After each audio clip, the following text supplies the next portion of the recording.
2026 సంవత్సరం జూలై నెల 3వ రాశి మిథున రాశి. ఈ మిథున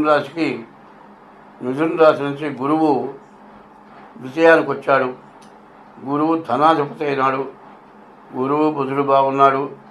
వ్యాపారం బాగుంటుంది. శుక్రుడు బాగున్నాడు.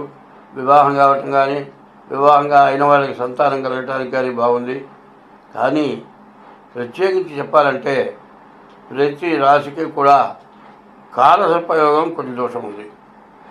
దీన్ని జాతక చక్రంలో కూడా ఉన్నదేమో చూసుకోవాలి. అందువల్ల మరి రాహువు, శని, కేతువు, కుజుడు ఈ 4 పాపగ్రహాలే. రవి, శని, కుజుడు, రవి, రాహువు, కేతువు ఈ 5 గ్రహాలు పాపగ్రహాలు.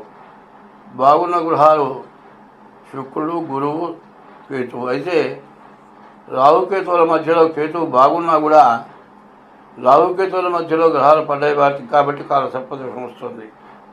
ఈ కాలసర్పదోషం వల్ల ఏ పనైనా కూడా చాలా ఇబ్బందికరంగా ఉంటుంది.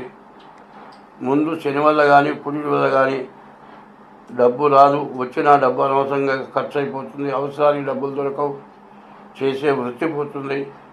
చాలా ఇబ్బందులు పడే లక్షణాలు ఉన్నాయి. ఈ రాశి వాళ్ళు కూడా, మిథున రాశి వాళ్ళు కూడా ముందుగా జాగ్రత్తగా డేట్ ఆఫ్ బర్త్ ద్వారా జాతకం చూపించుకోవడం చాలా అవసరం.